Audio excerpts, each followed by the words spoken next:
Sinampa na reklamo sa ombudsman si dating Speaker Martin Romualdez kaugnay po sa flood control scandal.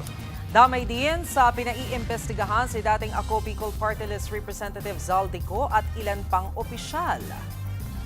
Mga reklamong plunder, direct at indirect bribery, graft at money laundering ang sinampa laban sa kanila. Inakusahan si Romualdez na tumanggap ng kickback sa ilang flood control projects, habang si Ko naman ang nangunang umano sa pangongolekta at pag-deliver ng pera. Si Ko ang dating chairman ng House Appropriations Committee na siyang sumusuri at nagsusumite ng panukalang budget sa plenaryo. Ayon sa ombudsman, may ebidensya rin daw na nakatanggap si Romualdez ng pera mula kay Ko sa pamamagitan ng pag-atid ng mga mali-malitang pera.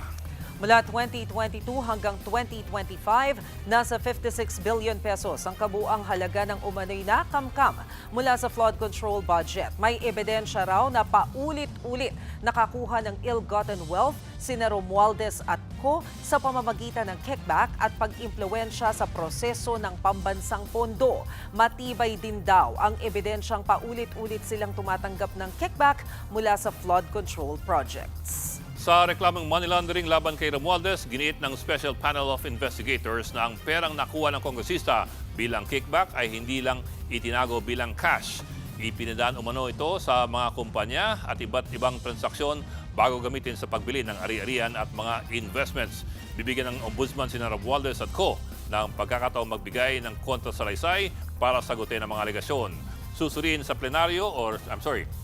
sa preliminary investigation kung may sapat pang basehan para isampa sa korte ang mga nasabing kaso.